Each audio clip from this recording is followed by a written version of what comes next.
Liga aí! Ligou? Mas é pra ligar onde? Na verdade, é claro! Ah, é? Tem que ser ligado na verdade. Ligado na verdade! Muito bem, estamos de volta com o nosso Ligado na Verdade. É uma alegria estudarmos a palavra de Deus, a verdade. Inclusive, Inácio José, o tema hoje, tem muito a ver com a verdade. Exatamente, João. A gente está nessa série sobre os solas da Reforma Protestante e hoje vamos tratar sobre sola Escritura. E nós temos um convidado muito especial. O pastor Almir Marcolino está com a gente. É isso aí, Inácio. O pastor Almir Marcolino é professor de teologia no Seminário Bíblico Batista do Cariri, aqui no Ceará. Pastor, você fica à vontade, pode inclusive apresentar agora a sua família. É um prazer recebê-lo aqui no nosso podcast. O prazer é meu, é uma satisfação, João e Inácio e ouvintes do podcast. Um prazer estar falando com vocês. Eu sou casado com Zarilene. Tenho 3 filhas, Abigail, Adassa e Amada, e 4 netos, Noemi, Lael, André e Ana. Graças a Deus. Tamo junto, no Ligado na Verdade. Pastor Almir Marcolino, sola Escritura, Por que existe, por que foi inserido, sola Escritura ou somente a Escritura? Qual a importância disso em nossas vidas? Pode ficar à vontade para trazer essa explicação para a gente. Somente as Escrituras é uma doutrina que acompanha o povo de Deus desde o seu início, desde a doação da lei a Moisés, ao povo da Antiga Aliança, que a sola Escritura, podemos dizer assim, acompanha o povo de Deus. Somente a revelação de Deus, dada através dos profetas, registrada por inspiração divina, era a suprema autoridade e suprema fonte para crença e prática. Esta revelação escrita seria um padrão pela qual seriam julgadas as futuras revelações. Quando Deus concedeu a revelação a Moisés, a revelação não estava completa.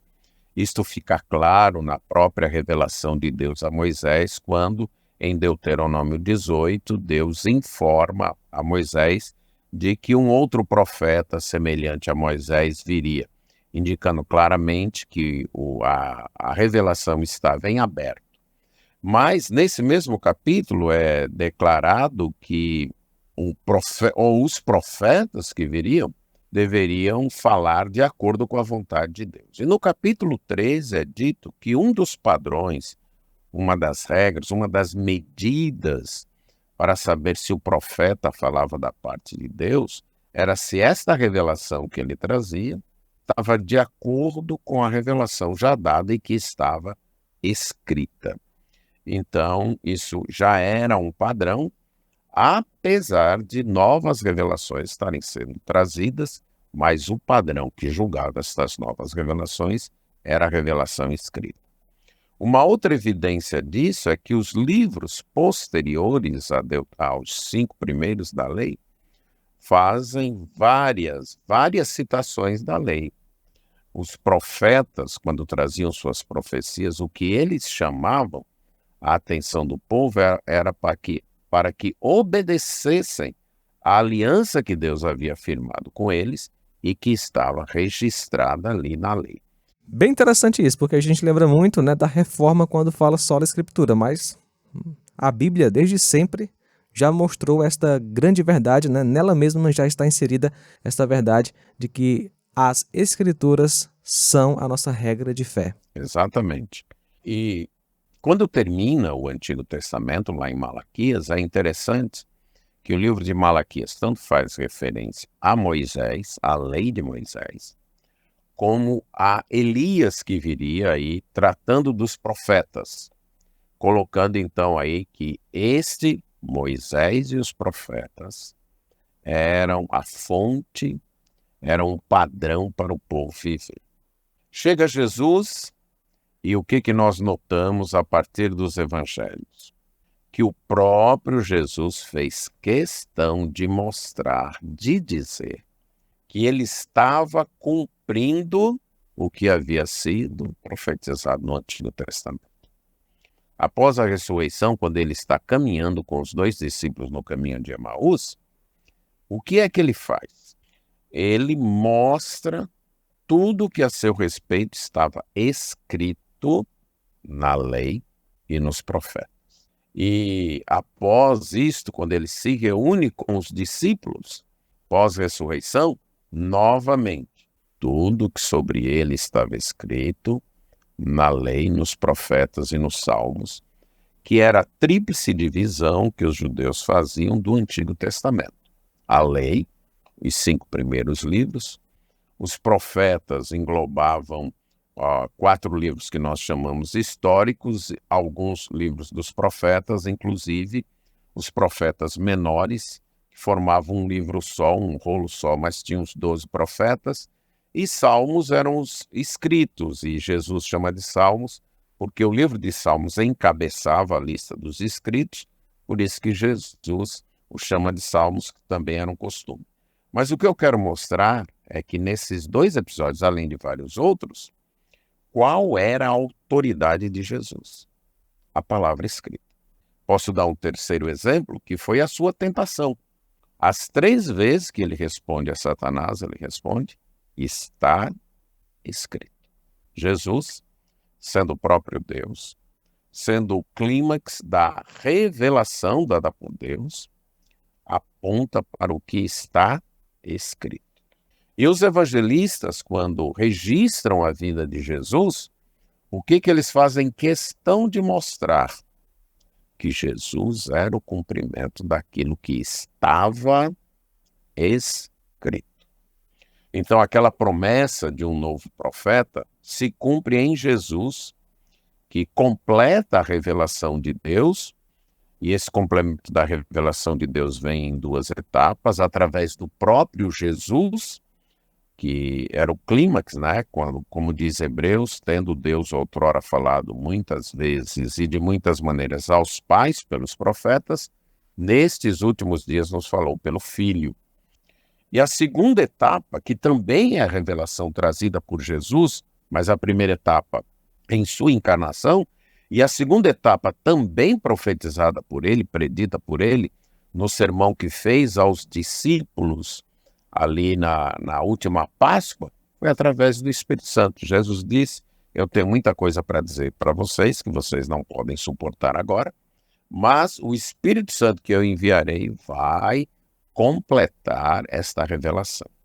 Então essa revelação foi completada, foi escrita, e a Bíblia então é esta suprema autoridade, porque é a revelação de Deus.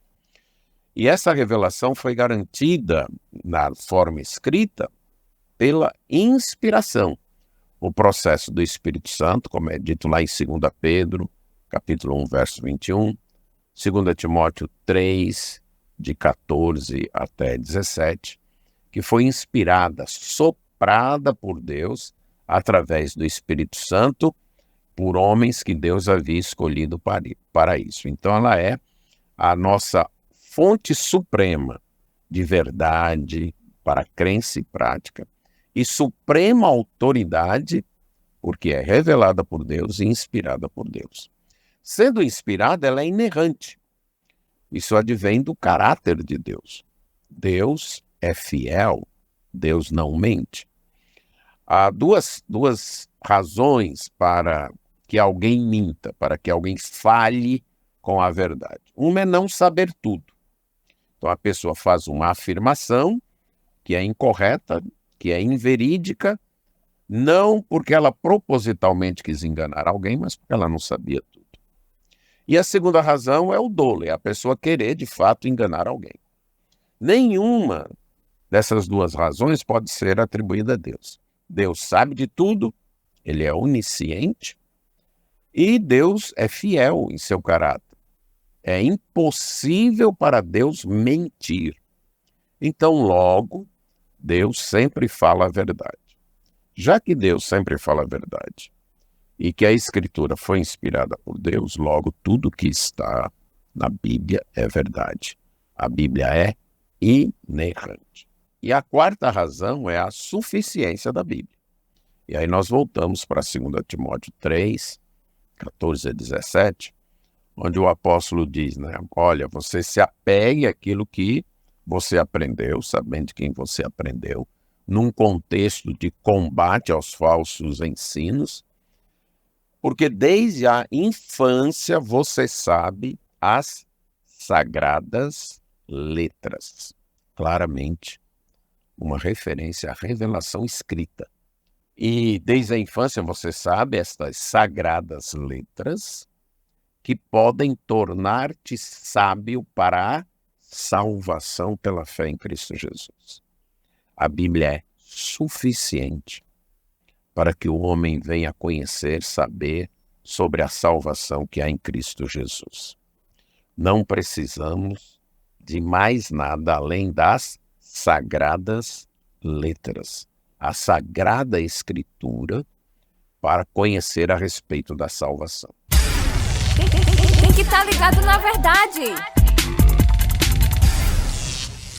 E pastor, assim, infelizmente hoje nós vemos muitas igrejas abandonando o estudo da palavra, né? Colocando ideias de homens, aparecem pessoas com supostas visões, revelações e querem, né, tomar o lugar da palavra de Deus nos púlpitos, mas a Bíblia tem que ser o centro.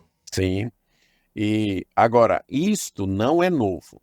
Então, desde os tempos apostólicos, Colossenses, um dos exemplos, não deixem que ninguém se faça de árbitro para desqualificar vocês, com pretexto de humildade e culto a anjos, baseando-se em visões. Então, já no período apostólico, havia pessoas que se arrogavam a ter visões que contrariavam o evangelho.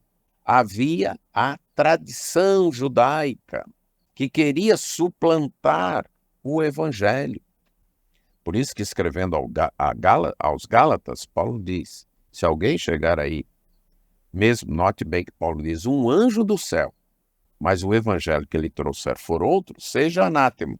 E Paulo então diz que o evangelho que ele pregou ali, ele recebeu de Cristo e foi sancionado pelos apóstolos. Capítulos 1 e 2 de Gálatas, esse é o argumento dele. E o que ele quer dizer com isso?